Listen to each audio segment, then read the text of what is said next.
काल ज्या प्रकारे शिवसेनेचे आणि राष्ट्रवादीच्या नगरसेवकांनी जो या केबिनमध्ये जो गोंधळ घातला आणि आंदोलन केलं की नगराध्यक्षांना 2-2 केबिन कशासाठी, मग किती केबिन आहेत नक्की नगरपंचायत मध्ये? खरं तर ज्यांनी या केबिन मध्ये गोंधळ घातला तो मुळात बेकायदेशीर आहे.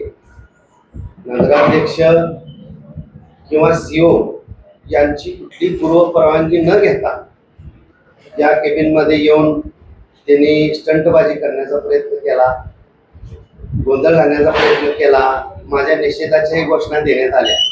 परंतु मुळात ज्यांनी हे आंदोलन केलं तर मुळात शिवसेनेचे जे बहुतांश नगरसेवक आहेत त्यांना मी म्हणेल, जे परवा ज्यांनी आंदोलन केलं त्या पुढच्याच आजात तुम्ही जर नाही बसला तर बरं होईल, तुमचं कल्याण होईल.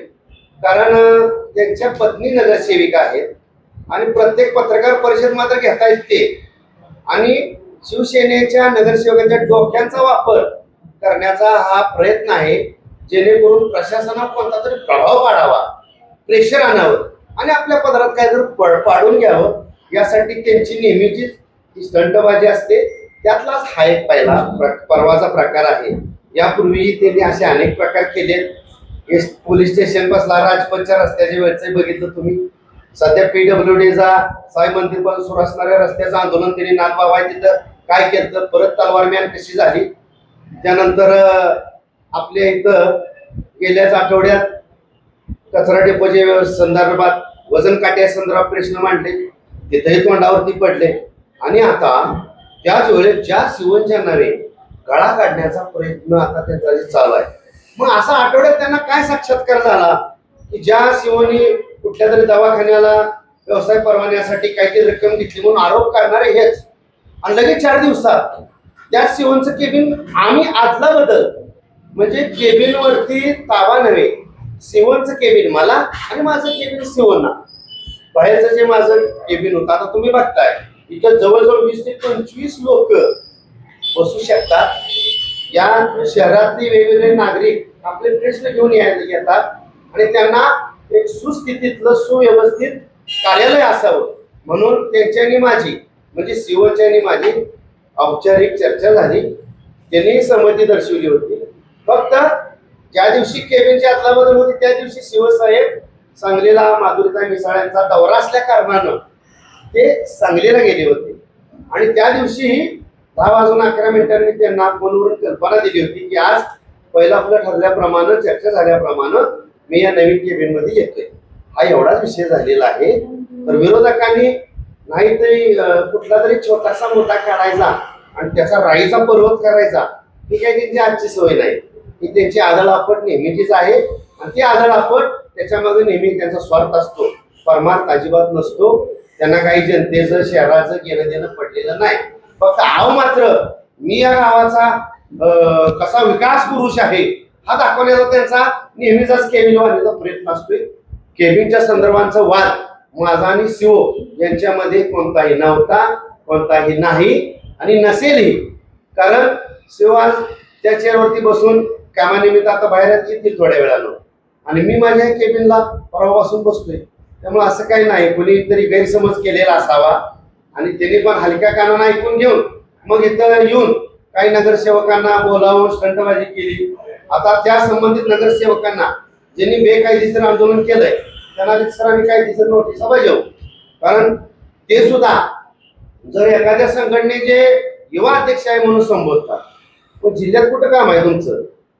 फक्त आटपाडी शहरात उठसूट नगरपंचायत, उठसूट नगरपंचायत. पंचायत समितीचं काय आहे का नाही तुमच्याकडं? जिल्हा परिषदचं काय आहे का नाही? का तुम्हाला जिल्हाधिकारी तुमच्या पक्षानं फक्त आटपाडी शहरापुरतं मर्यादित लिमिटेड केलंय? हेही त्यांनी त्यांचं आत्मचिंतन करावं.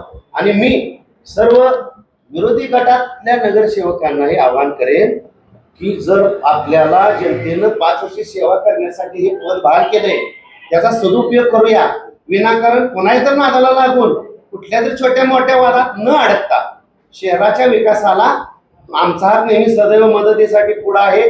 पहिल्या मीटिंग पासून मी त्यांनाही सांगत आलोय, परंतु ते सुद्धा जर काही भूलभुलैयाला बोलत असतील तर तो त्यांचा प्रश्न आहे.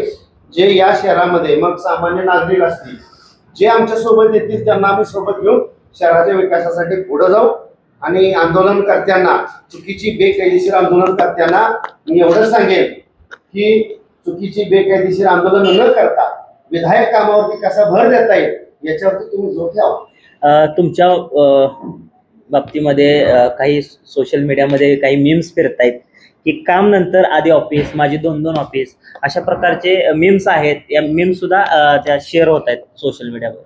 याबद्दल काय सांगा? मीम्स टाकणारे कोण आहेत?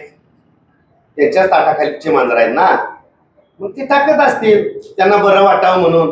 म्हणजे आपला जो प्रमुख मोरके आहे त्याला बरं वाटायसाठी त्यांचे चेले चपाटे असल्या मीम्स टाकत असतील. त्याच्याकडे आम्ही पूर्णतः दुर्लक्ष करतो. आणि 2 केबिन म्हणाल तर ती मूळ ऐतिहासिक इमारत आहे. तिथं वृद्ध, दिव्यांग, महिला त्या ठिकाणी येत असतात, त्यांच्यासाठी ते कार्यालय आहे. आणि इथं येण्याचा प्रमुख उद्देश असा आहे, इथं काय फक्त माझं एकट्याच केबिन नाही, आमच्या गटनेत्यांचा आहे, उपाध्यक्षांचे केबिन केलेलं आहे पलीकडं. फक्त माझा आणि शिवनचा अदला बदल केल्या. आणि हे दुसरं ऑफिस म्हणजे मुळात आपली नगरपंचायत 3 ठिकाणी. याचं कारण आपल्याला अजून मुख्य इमारत नाही. तिथं शिवाजी महाराजांच्या पुतळ्यापासून जुनी ऐतिहासिक औंध संस्थांच्या कालापासूनची ती इमारत आहे. त्यामुळं तिथं आमच्या नगरसेवकांच्या वरच्या सभागृहात मासिक मिटिंग होत असतात, स्टँडिंग कमिटीच्या मिटिंग होत असतात. आणि तिथं मग म्हणल्याप्रमाणे दिव्यांग, महिला, वयोवृद्ध माणसांसाठी तिथं आम्ही सेवा देण्यासाठी अवेलेबल. आटपाडीतल्या लोकांसाठी कार्यालयीन कामकाजाच्या वेळेमध्ये नगराध्यक्ष नक्की कुठे बसणार? कार्यालयीन कामकाजाच्या वेळेस कार्यालयीन कामकाज हे ऑफिस कर्मचारी असतात, त्यांना कंपल्शन असतं. नगराध्यक्ष हा कार्यालयीन वेळेत आणि कार्यालयीन वेळेतही कार्यरतच असतो. ज्यांना ज्याचं काम इकडं, आता सगळे ऑफिशियल केबिन इकडे आहेत, या इमारतीत आहे. मग इथल्या कर्मचाऱ्यावरती, अधिकाऱ्यावरती आपण कंट्रोल ठेवावं या उद्देशानं आम्ही इकडं आमचं ऑफिस आणलेलं आहे, जेणेकरून म्हणजे कामाची गती वाढावी, लोकांचे प्रश्न लवकर सुटावे. आणि त्या इमारतीत असताना जर आम्ही तिकडून आम्हाला फोन करायला लागणार, मग इथून अधिकारी तिकडेला 10 मिनिटं, कधी 20 मिनिटं जाणार. म्हणजे हा जाणारा वेळेचा अपव्यय टाळण्यासाठी. आणि एखादा नागरिक इथं ऑफिसला आलाय, मग त्याचं कुठल्या टेबलचं काम आहे ते लगेच आम्ही बेल मारून लगेच संबंधित कर्मचारी अधिकाऱ्यांना बोलावून लगेच विषयाचा निपटारा व्हावा. काल पत्रकार परिषदेमध्ये अनिल पाटील यांनी असा इशाराही दिला की जर खरेच नगराध्यक्ष असतील तर मला कोर्टात खेचावं. तुम्ही मागच्या पत्रकार परिषदेमध्ये त्यांना सुनावलं होतं की आम्ही कोर्टात खेचू. काल त्यांनी तुम्हाला खरे नगराध्यक्ष जर तुम्ही असाल, तुमच्यात हिंमत असेल तर तुम्ही कोर्टामध्ये खेचून दाखवा. आता आम्ही कलेक्टर साहेबांकडं, त्यांनी वजन काट्याची जी तक्रार होती त्या संदर्भात, तर त्यांना त्यांच्यात दम असेल तर ज्या डीसीजी बँकेचं वजन काटा ताब्यात आहे, खरंच तुम्ही पाटील समजत असाल आणि खराच जर जिल्हाध्यक्ष समजत असाल आणि भविष्याला पुढे व्हायचं असेल तर तुम्ही डीसीजी बँकेची फोन कराय. वजन काट्याच्या या पावत्या आहेत त्या 25 सालापर्यंतच्या. फक्त आम्हाला आव्हान देऊ नका, नुसतं आव्हान आणि प्रति आव्हान देण्यात तुमचा वेळ वाया घालवू नका आणि आमचाही कामातला वेळ तुम्ही घालवू नका. तुम्ही त्यांना कोर्टात खेचणार का? कोर्टात ज्या वेळेस आता त्यांची जी काही कामं केलेली आहेत त्याची आम्ही रितसर तपासणी चालू केलेली आहे. तपासणी चालू केलेली आहे, कुंकून लागल्यामुळं आता आठवड्याला त्यांच्या पत्रकार परिषदा घडायला लागलेल्या आहेत. त्याचं कारण ते आहे. आणि जेणेकरून अधिकारी आपल्या बाजूने राहावे म्हणून अधिकाऱ्यांना आता प्रोटेक्शन. ज्या अधिकाऱ्यांना मोठं होता 4 दिवसापूर्वी, त्या अधिकाऱ्यांच्या संदर्भानं